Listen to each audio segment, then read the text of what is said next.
मामला आयुष्मान स्कीम का है। उस स्कीम को लेकर यह बात सामने रखी गई थी मरकजी वजारत दाखिला की तरफ से, वजीर आजम दफ्तर की तरफ से और खुद वजीर आजम के बाद लेफ्टिनेंट गवर्नर इंतजामिया ने कि यह मुल्क के अंदर पहली रियासत ऐसे होगी जहां पर हर घर को और हर फर्द को इस दायरे में लाया गया है। और ये एक अजीम काम है जो हुकूमत ने अपने हाथ में लिया था, लेकिन क्या वो काम मिन्न हुआ है? और ये कौन सा काम है जिसको लेकर इतनी ज्यादा शोहरत ली थी सरकार ने? वो है आयुष्मान भारत स्कीम।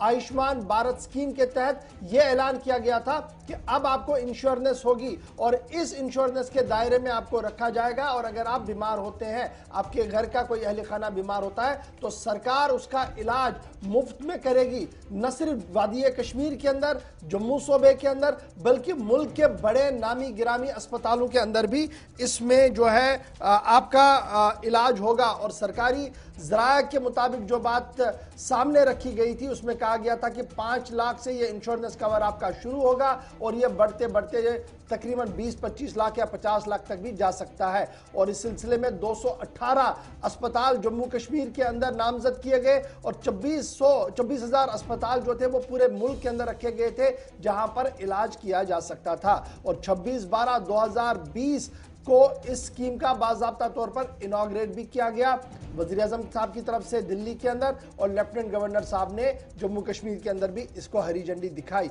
और यह कहा गया कि जम्मू कश्मीर के अंदर जितने भी सीनियर सिटीजन्स है, रिटायर पर्सन है, ओल्ड एज पर्सन है, या कोई भी जम्मू कश्मीर का बासी है जिसके पास जम्मू कश्मीर का पुश्तैनी बाशिंदा होने की सनद है, वो अब बाज़ाब्ता तौर पर इस दायरे में रखा गया है और उसे कार्ड्स मिलेंगे। उस सिलसिले में आपको जो है अप्रूवल जो प्रोसेस था, एनरोलमेंट का प्रोसेस है, वो शुरू करवा दिया गया था। और यह कहा गया था कि अब आपको जनाब परेशान होने की जरूरत नहीं है। और अब इसमें बड़ी इंपॉर्टेंट बात है, उसके बाद मैं वो आवाज भी आपको सुनाऊंगा जो बड़ी इंपॉर्टेंट है।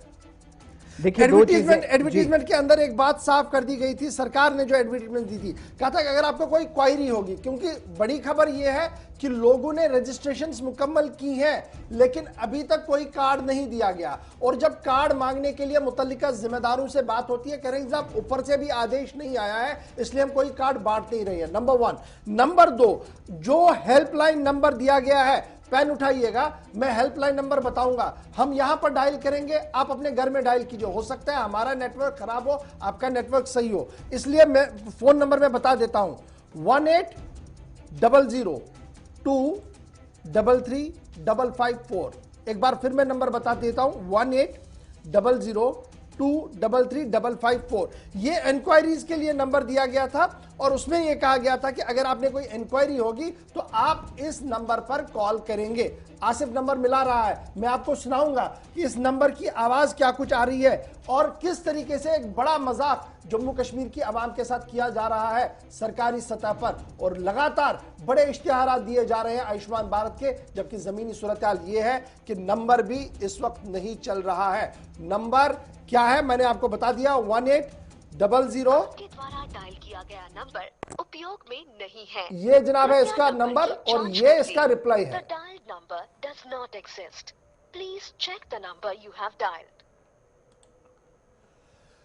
तो वजीर आजम और एलजी साहब की तरफ से साथ आप देख रहे हैं, आप जरूर डायल कीजिएगा। 2 नंबर्स हैं, अगर लास्ट के 5 डिजिट जो अभी टीवी स्क्रीन पर चल रहा है यहां पर तब्दील करके भी जो दूसरा नंबर ऑप्शन दिया गया था कि ऑल्टरनेट नंबर, अगर एक नहीं लगता तो दूसरे को इस्तेमाल करके लास्ट के 5 उसके डिजिट हैं 14,555 14555।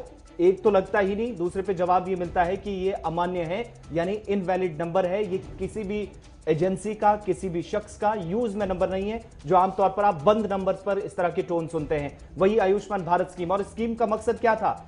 अगर एक चीज और भी यहां पर याद दिलाते चलें कि पिछले दिनों एक प्रोग्राम में हमारी बात हुई थी जम्मू कश्मीर के अंदर एक सीनियर ऑफिसर से, और प्रोग्राम में उन्होंने इस चीज का खुलासा भी किया था कि पर डे सरकार नई स्कीम के तहत जो हेल्थ स्कीम लॉन्च हुई थी लेफ्टिनेंट गवर्नर की मौजूदगी में जम्मू के अंदर, उस स्कीम के तहत 1 लाख कार्ड पर डे बनाए जाएंगे।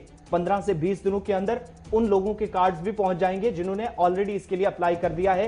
ये गुलिस्तान न्यूज पर उन्होंने बात कही थी। भूपेंद्र सिंह, जो इससे पहले आपको याद होगा कि एनआरएचएम के डायरेक्टर थे, अब उनका तबादला जरूर हुआ है, लेकिन उनकी तरफ से गुलिस्तान न्यूज के खास प्रोग्राम में इसका जिक्र किया गया था। पर डे 1 लाख कार्ड, और साथ ही बड़ी बात यह कि 15 दिनों के अंदर उन लोगों की शिकायत दूर कर दी जाएगी जो सरकार की तरफ से अब तक जिस पर सवाल उठाए जा रहे थे। लेकिन जो नंबर आप टीवी स्क्रीन पर भी देख रहे हैं, आयुष्मान भारत स्कीम के तहत कोई परेशानी आपको आती है, यह नंबर आपको डायल करना है। और यह नंबर उसी तरीके से साबित हुआ है जैसे शुरुआत में आपको याद होगा कि जम्मू कश्मीर के अंदर पुलिस इंतजामिया की तरफ से 100 नंबर डायल करने के लिए एक चॉइस दी गई थी।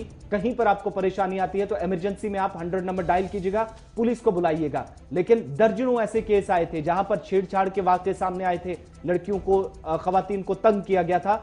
100 नंबर डायल नहीं होता था 100 बार भी डायल करने पर। और उसी तरीके से अब ये नंबर भी, वहां पर नंबर कोई फोन नहीं रिसीव करता था, यहां पर ये नंबर इनवैलिड है। अब खुद अगर पिछले 10 से 12 घंटों के बीच आप देखेंगे, एक ई मुलाकात नाम से प्रोग्राम शुरू किया गया जम्मू कश्मीर के अंदर। लेफ्टिनेंट गवर्नर महीने में एक बार लोगों से बराह रास्त वीडियो कॉन्फ्रेंसिंग के जरिए बात करते हैं। दूसरी बड़ी बात, जेके आईग्राम नाम से एक पोर्टल जम्मू कश्मीर के अंदर लॉन्च किया गया। जिस दिन हेल्थ स्कीम लॉन्च हुई उसी दिन ये पोर्टल, आपको याद होगा, जब सरकार की तरफ से ऐलान किया गया कि अगर किसी को कोई परेशानी होती है, एक ये नंबर डायल कीजिएगा। इसके अलावा भी अगर आपका मामला उसका निपटारा नहीं होता, हल नहीं मिलता, तो इसके बाद आपके पास दूसरा ऑप्शन है, आप ऑनलाइन जाइए, जेके आईग्राम के जरिए आपने जो वहां पर शिकायत है दर्ज कराइए। महीने में एक बार दरख्वास्त दहिंदगान से लेफ्टिनेंट गवर्नर मिलते हैं और कल चौथी बार मिले हैं। हेल्थ स्कीम हो, दीगर मामलात हो, लेफ्टिनेंट गवर्नर ने कल एक बार फिर नौजवानों से बात की है, उनके मामलात ऑनलाइन सुने हैं, बल्कि 22 लोगों के। लेकिन आप ये चीज भी देखिए कि अगर ऑनलाइन कोई ऑप्शन दिया जाता है, दूसरी तरफ वो काम नहीं करता। ऐसी परिस्थितियों में, ऐसे हालात में जब 2G इंटरनेट सर्विसेज पर ये तमाम चीजें करके लवाजमात पूरी की जाती है और उसके बाद मामला हल नहीं होता, तो वो जो मुलाकात का प्रोग्राम है, ये जो जेके आईग्राम नामी पोर्टल स्टार्ट किया गया है, उस पर शिकायत दर्ज करने का क्या फायदा है, वो शायद ये नंबर्स बताने के लिए काफी नजर आते हैं।